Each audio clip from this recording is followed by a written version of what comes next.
Mga kapuso, tara ho't mamalengke tayo.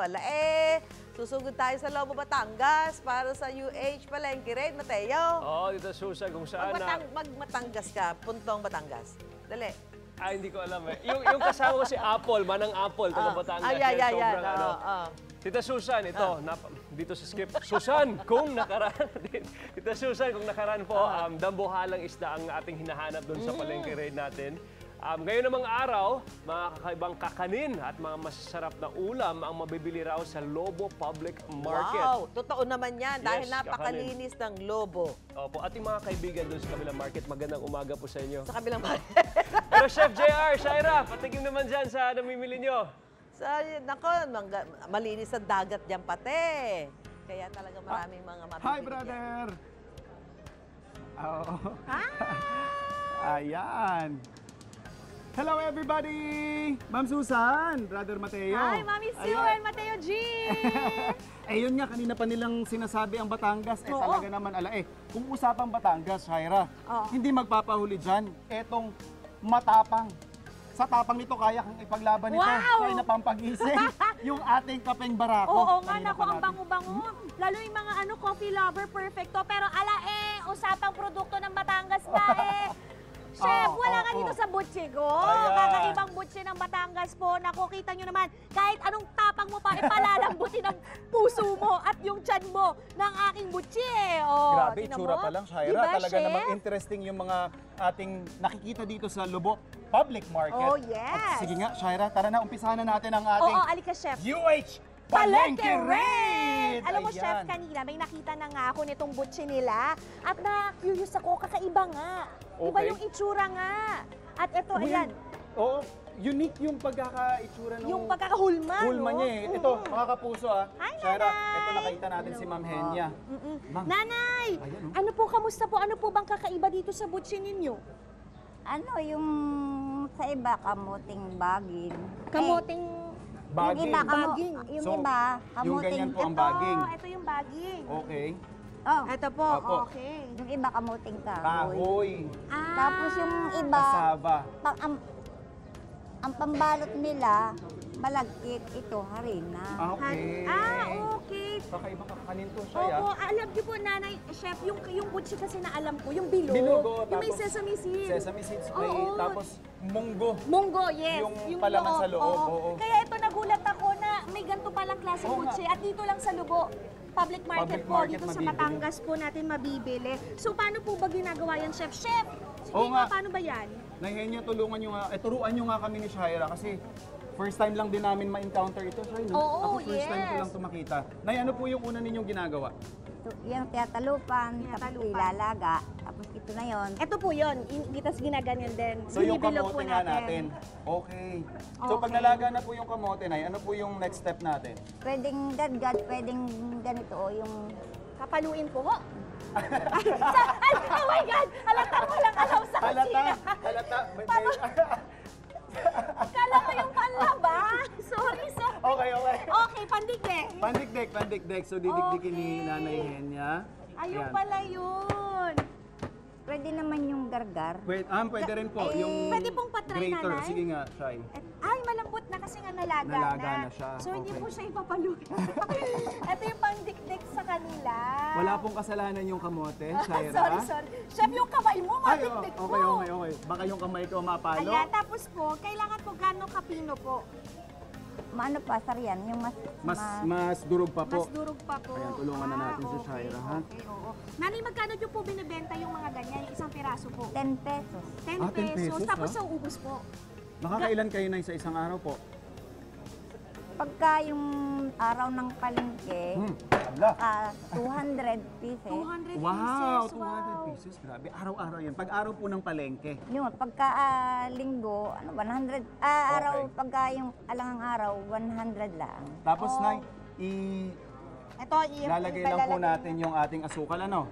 So, imimix lang po Yan yan. ay para, yung asukal na yung half kilo, para dito sa 2 kilos na Okay, so yun yung ratio ni ma'am. Tapos bubuuin lang po natin yan, ma'am.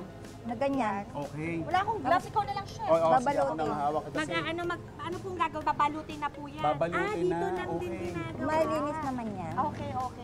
So nalinis na natin yung ating lamesa. Tapos Ito si Nanay Henya. Nanay, talagang- ba't kulay yung orange po siya? Ano pong nilagay dyan? Food color. Food color. Ah, okay. Pero traditionally, Shaira, kapag nung panahon hindi pa tayo nakakagamit ng food color, yung atswete ang ginagamit. Atswete, Ay, sige okay. nga. Ayan. Okay. Sige po. So, Tapos, ihuhulma lang to, Nay. Paano pumukaan? Hindi, pero ng bote. Okay bote na po. daw, bote? Oo, pwede rin cowboy na lang po. Bote yung pwede nating ipang flat. Okay. Pero ang idea po is Babalutin. babalutin po ito, okay. So ipa-flatten ko lang 'yan. Tapos hanggang makuha natin yung Ganito. Ay, ang ganito. okay. Ayun. So kailangan lang pong balutin, i-coat, Okay. tapos ipa-flatten natin ng Okay. ganito. Bali, ito na yung pinakapalaman niya. Palaman. Yung sa atin, parang yung munggo, Munggo. yung parang may natamisa. O sinasabi rin ni Nanay Henya, sa ibang lugar nga daw, kamoteng kahoy naman Kamuting daw yung kahoy, pinapalaman. Okay, tapos ipiprito na po. Okay. So ipiprito lang natin. Ayan, ininghan. Ito, kaya Dahan ko ha. to. Ito, kaya ko na to. Alright. Baka mapasok. Ayan. Aba. Wala ba tumatakbo na? So, hindi naman pala siya tumatalsik. Yan. Basta maganda yung init ng ating mantika, Oo. safe na yan. Oo. Tapos, gano'ng katagal po yan, nanay? Ano yun, pag lumutang na yung ano. Yung Lulutang. Okay. Basta typical na kakanin talaga. Pag Oo. pinapakuluan or piniprito, Pag lulutang lumutang talaga na, siya. luto na siya. Oh, Okay. Eto si Shaira, may Syempre, mga finished dahil product na dyan. meron na Manlalamang tayo na yung dito. bata. Madami tayong finished product dito. Syempre, di natin palalampasin ang pagtikim nitong Of kanilang course. kakaibang butche. Pero Shaira, balita ko, ang kanilang butche dito sa Lubao, Batangas ay perfect daw pang partner ito sa isa pang kakanin or sa isa pang pagkain pala.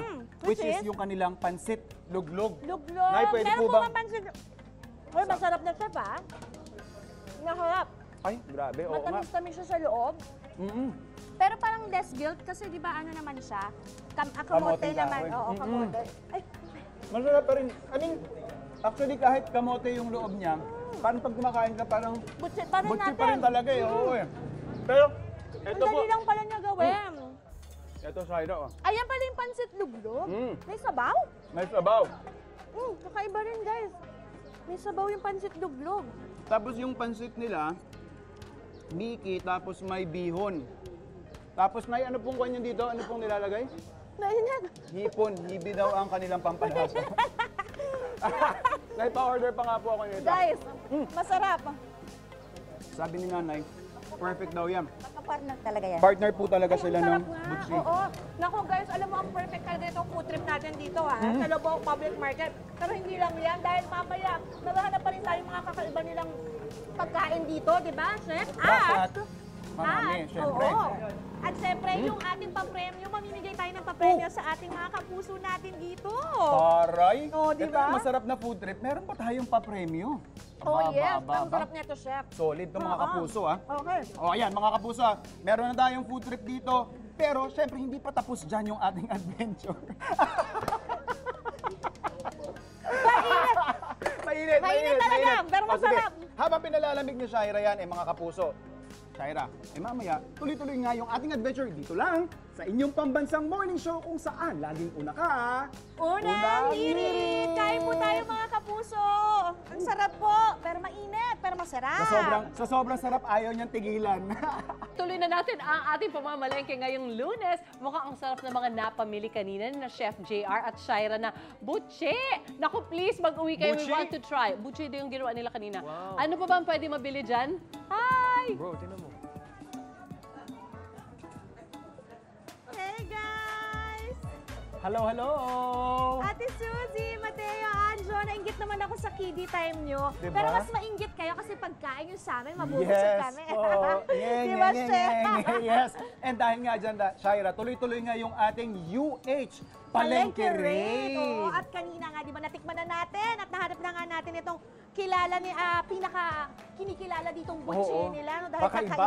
Oo, Kakaiba talaga, masarap. first time. At perfect nga siya dun sa pansit luglog, Pansit no? luglog. At syempre, pag Batangas, bukod sa kapeng barako, eh hindi mawawala, ma'am, ang sinaing na tulingan, mga kapuso. Yan, Tulingan, classic oo na nga, classic no? yan. Feeling ko alam ko na kung bakit sinaing to. Kasi nasa saingan. Pwede, literal, literal. Tapos may mga dulong din tayo Yan, dito. iba't ibang klase ng Barako. dulong. At ito, Ayan. Chef, hindi lang Winner. yan dahil may pampasalubong din tayo dito mga tatak Batangas dito mga produktong ito. Ayan, Tamarin. yung champoy. Champoy. Sweet and champoy, Ito rin. tamarin. Ang Oo. sarap. Seedless na ito, Shai, ha? Oo, tapos ito pa, ito yung ookan. Ookan. Ito very Oo. unique din yan, ha? Pero, Shai, kanina pakita na natin, ipagmalaki na natin yung mga produktong dito lang po sa Lobo, Batangas mabibili at makikita. Eh, syempre, kakamustahin naman natin yung mga mamimili. Oo nga. Okay, halika, pero halika. mamaya yan, Shaira, ha? Oh, Mga yes. kapuso, antayin nyo yan. Abangan Very nyo exciting yan. Yes, so nagiging tayo ng papremyo at saya sa ating mga mamimili dito. Abangan lang yan dito sa Unang hirit!